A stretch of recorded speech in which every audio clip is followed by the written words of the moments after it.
Alrighty, so I just so happened to wake up at 6 a.m. actually by pure coincidence, so I figured I would check and see who the banner was, and wouldn't you know it, we're getting Baldur, which is cool because I was like, I doubt we'll get another Ragnarok banner for a while, and I literally just saw a Reddit post today, or like yesterday, about how Ragnarok is coming to an end already, or well, it's not like ending yet, but like it's getting pretty close to ending, I guess, and we still don't have a bunch of characters. So here's another Ragnarok character. So kind of interesting. He's pretty interesting by the translations that I have here. So Kane has already translated things. Let's make this a little bit bigger so that way we can read it. But it is Hidden Light, God of Light Baldur. Passive is Guardian of Light. At the start of the battle, apply Sword of Light and Reflection Halo's skill effect to the unit when every time the unit damages the enemy.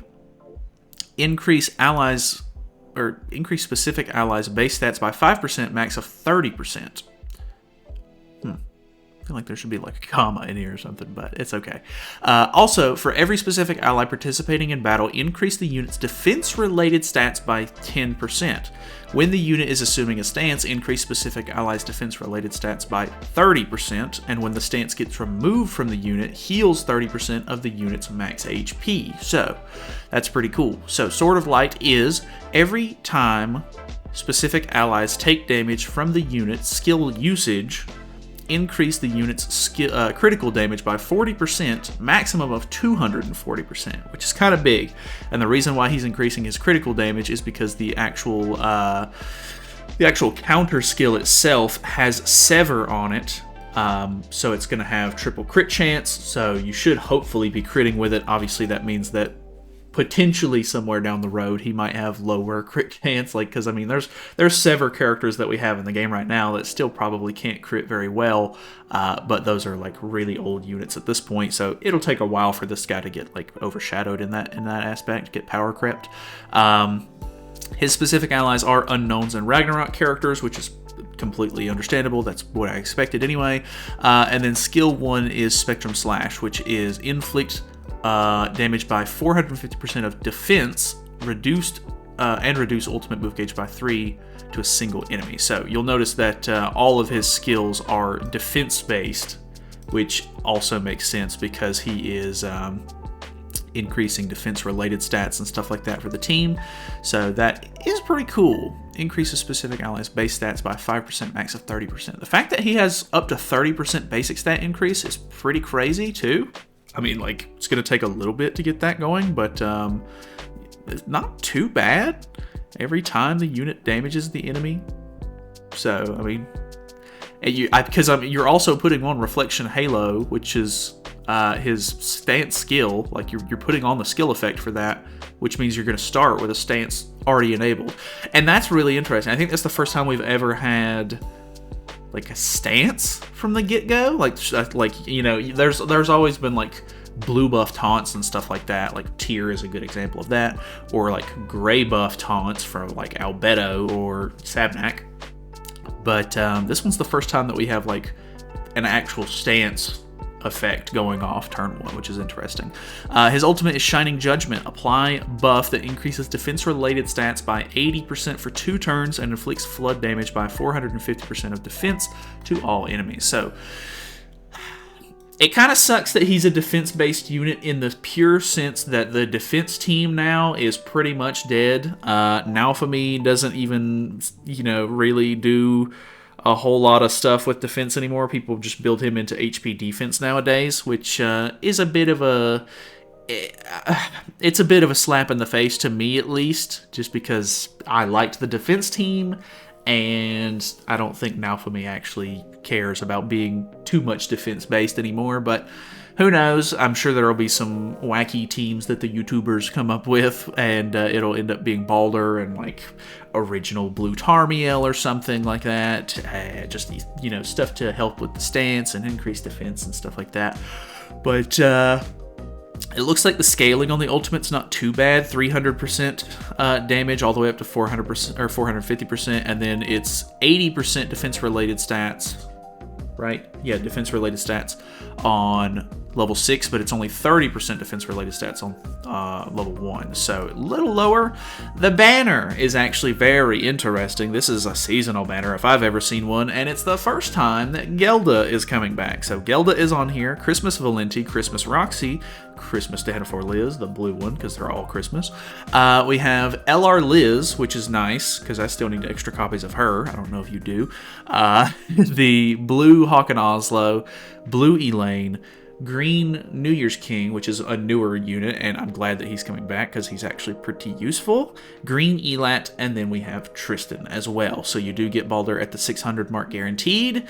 I have to say, banner's not too bad. Pretty low volume banner as well, which means that the odds of you getting some of these characters is maybe a pretty decent, bet.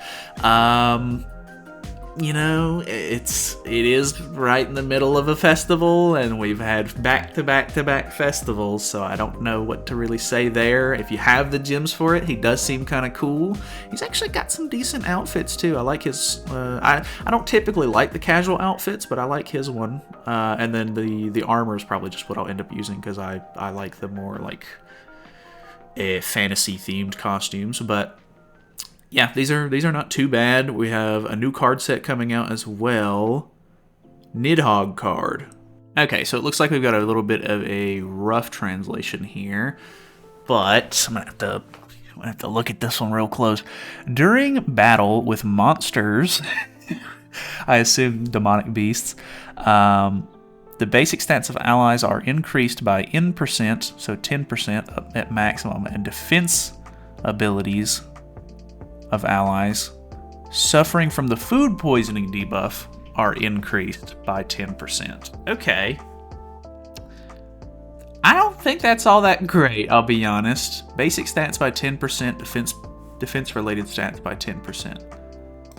I mean... that'll help a little bit, but it's nothing crazy. I'm going to skim over a lot of this stuff just because I'm going to end up going over it on the global patch notes whenever those come out. But... weird 15 step step up bundle. That's kind of strange. What is this? Okay, so it's just a memory crystal bundle, I guess, as well.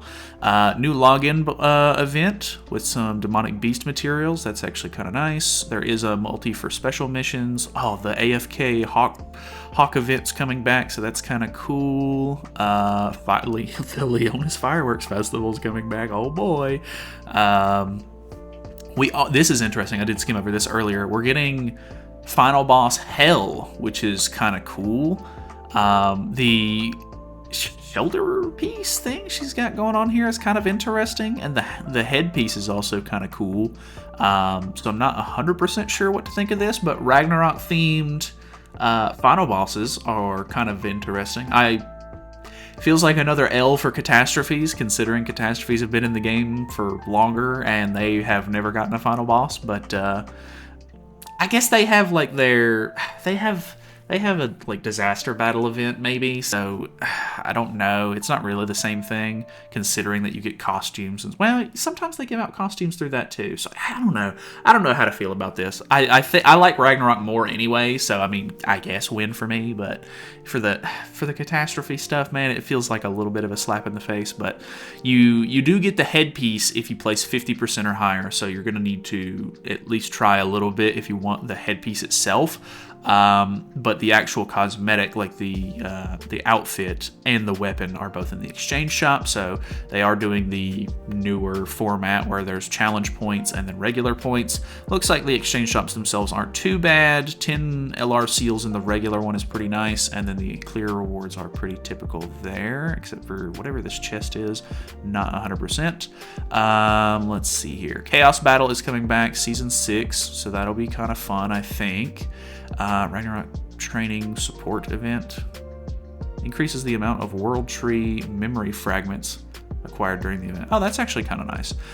Village donation event. This one is kind of interesting. Added a function to skip the performance, so you can now skip on demons, which is funny because I've always assumed that the reason why you couldn't is because it's a multiplayer mode and both people would have to skip, but that's great, honestly. I've been wanting to skip those intros and stuff forever. Improve the display of the SP dungeon for Solgris pop-up, okay, and then entry system improved and name changed, so super boss battle. And then I guess they're doing the same thing with like they're doing with Heroes Arena, where there's going to be a little effect around it while it's active, which makes sense because they're not always active. Increase the base points of each boss in the Knighthood boss battle. Increase the Knight's Order battles against the demon beasts. Einik, Kelak, Akumu, the base scores upon clearing. Oh, normal, hard, and extreme difficulties will be increased by 2,000. So, okay, I guess it's just easier to get score. That's weird. I guess whatever. Fix the issue with the start battle button not appearing when selecting a defense team after resetting the battle. Okay, and then specific heroes. Baldur is getting added, of course, to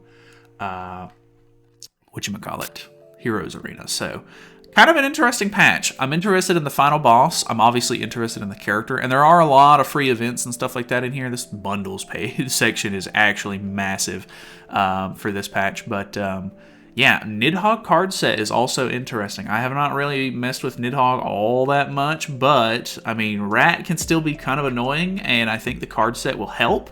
So, I mean, hey, I'm down to farm a little bit of Nidhogg, I guess. So, who knows? Maybe if it's like, this is obviously not coming out until the following Monday, or Monday night into Tuesday morning, and we will be doing live summons for this, I'm sure.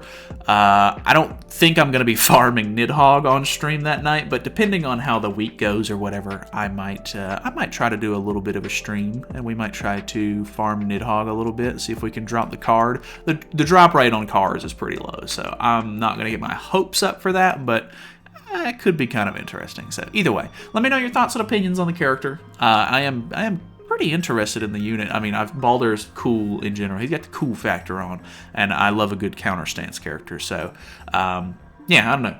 Thoughts on the character, thoughts on the patch, let me know. Thanks for watching. Subscribe. See you guys later.